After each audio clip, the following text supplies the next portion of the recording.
You guys are gonna have to get off of there.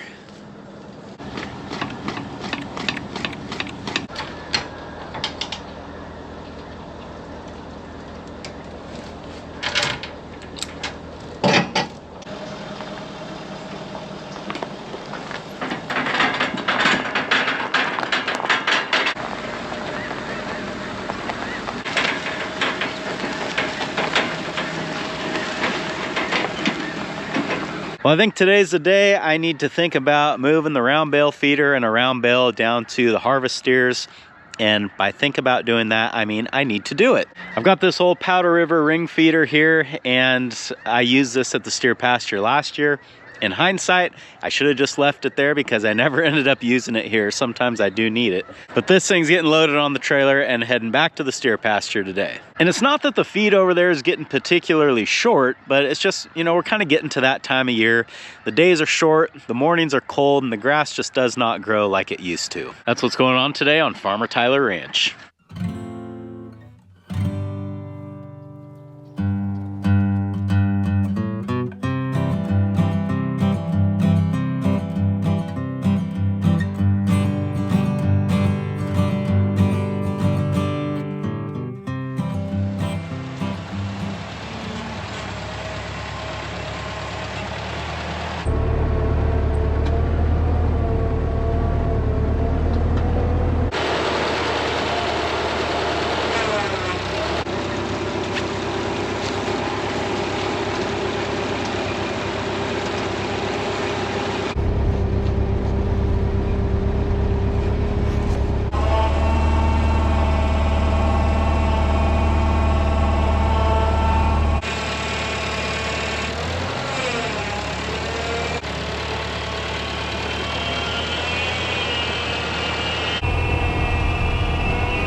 I think we're ready to go.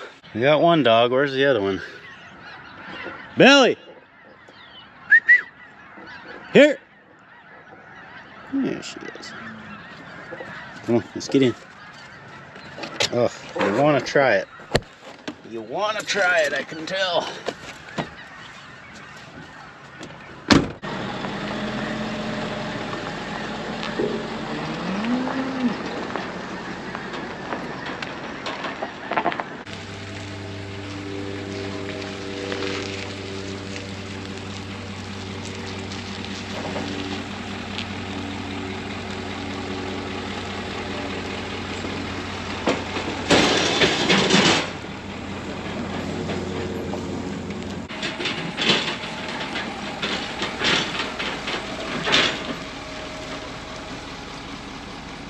This ground is a little bit soft, I can tell while I'm driving, so I tried to kind of spin myself around strategically so that when I leave, I've got the minimum amount of grade pulling out of here. I got down here in two-wheel drive. I figured if I could get down here in two-wheel drive, I should be able to get out of here in four-wheel drive if I need to. As luck would have it, all of the steers happen to be right down here, so they're gonna see this hay. There is one that's on the wrong side of the fence. I'm a little concerned about how that's going to go, because when the 6 of them come over here and start eating, he's going to want to get through that fence bad. So I'm hoping he doesn't try to jump it, but if he does, you know, at least he's still going to be on the property. So now I got to figure out how to get all of this stuff off of here. I did this last year without a tractor, got the bale in the ring feeder, so I feel like I should be able to do it again. I don't really remember exactly how I did it, but I think, you know, I'll figure it out. Step 1 is getting these straps off.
I think they know. Hey, you guys need to stay back for just a second. Too much momentum. Go too far.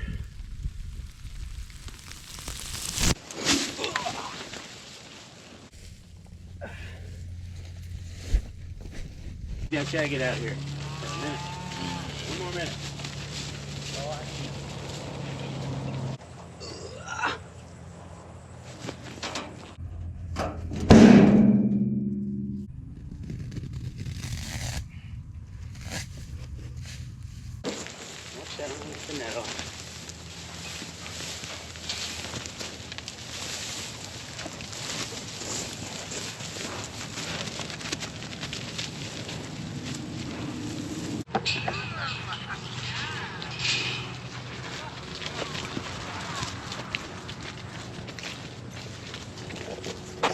Landowner happened to be up there at the gate, and that steer was waiting, so she opened it for him, and down he came. Didn't go through the fence, which is good. That's what we were hoping.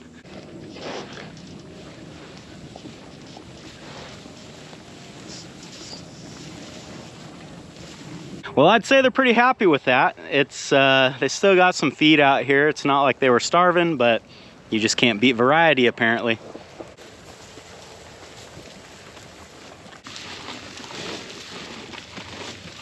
All right, now let's see if the truck can pull out of here without getting stuck.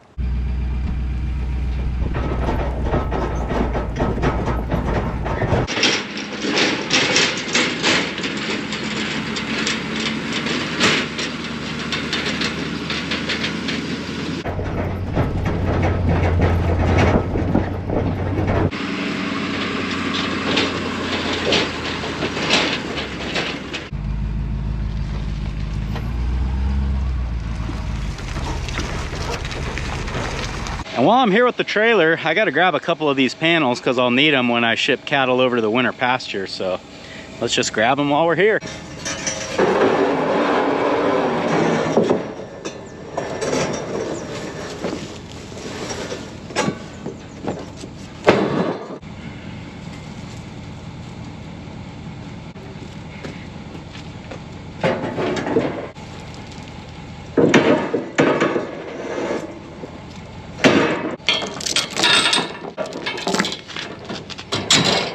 Well, on to the next job.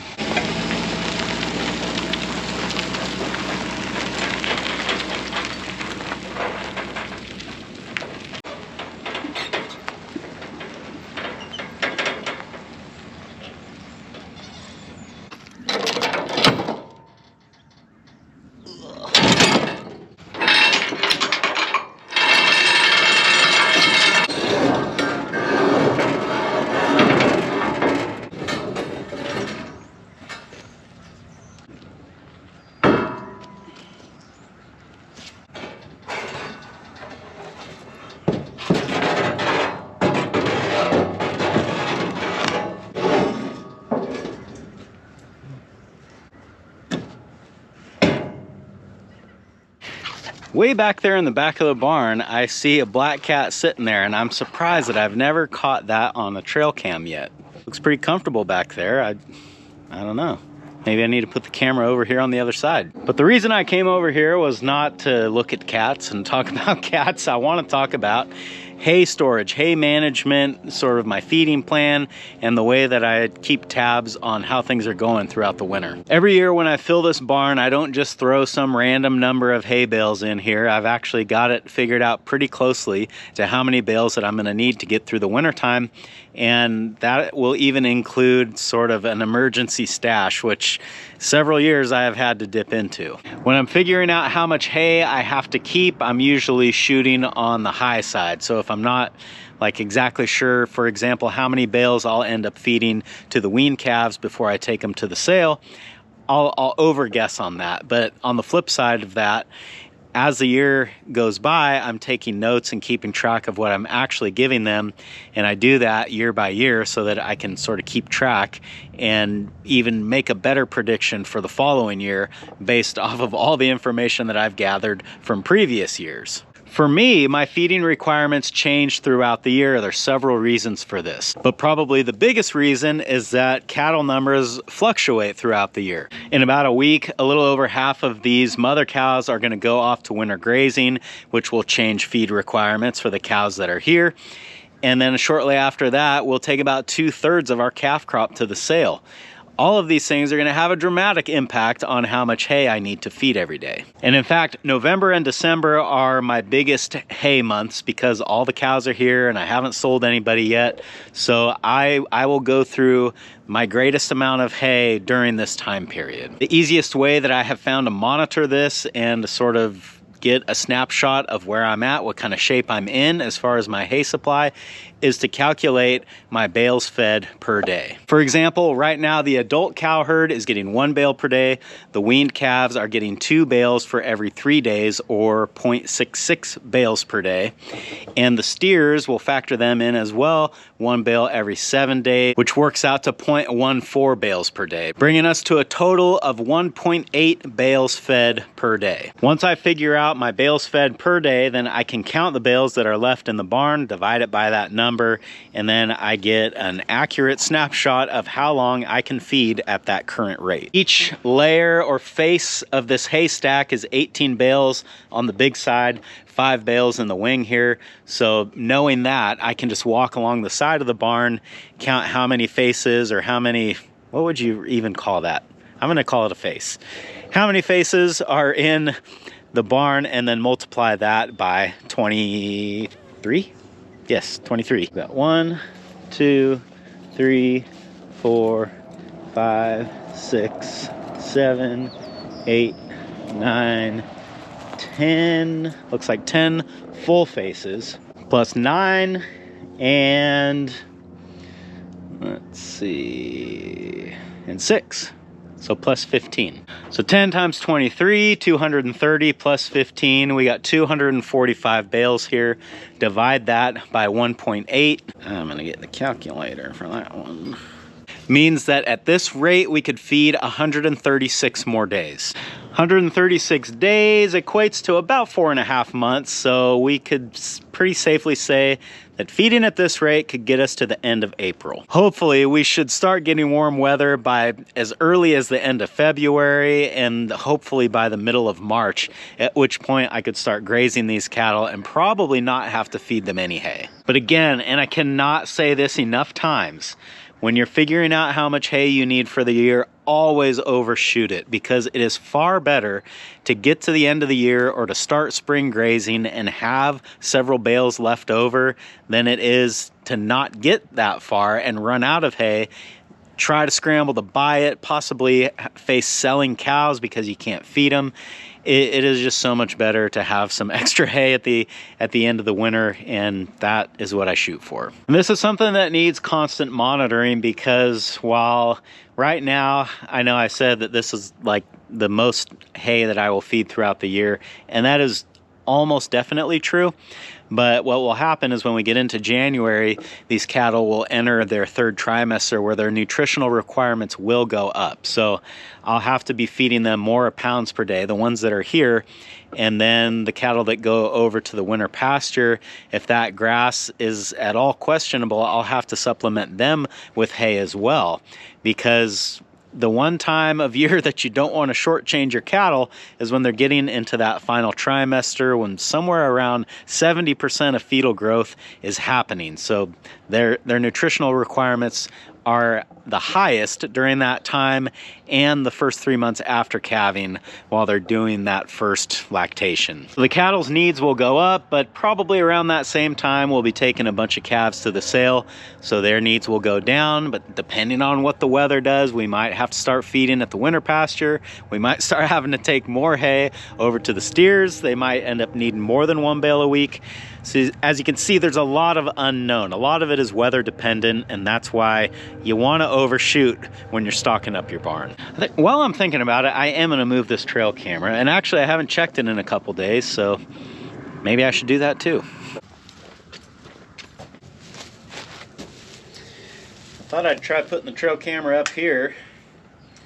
I don't know that I've ever put it up here before, but the last couple days hasn't really got me much. Well, nothing too entertaining in this location. I think all I got was a bird hopping along on the round bales, and it's been here for like 3 or 4 days.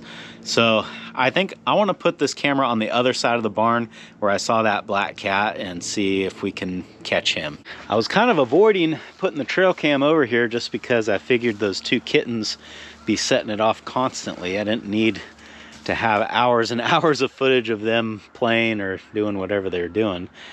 But apparently we've been missing out on something back here, so we'll put it right here somewhere. Well, we'll see if I have any better luck in that spot. I would love to catch something other than cats. I think that's pretty much all I've got this year on the trail cam, but I guess, you know, we're not going to catch anything if we're not trying. I think that's going to do it for this one. Thanks for hanging out with me today, guys, and I hope I'll see you again on Farmer Tyler Ranch.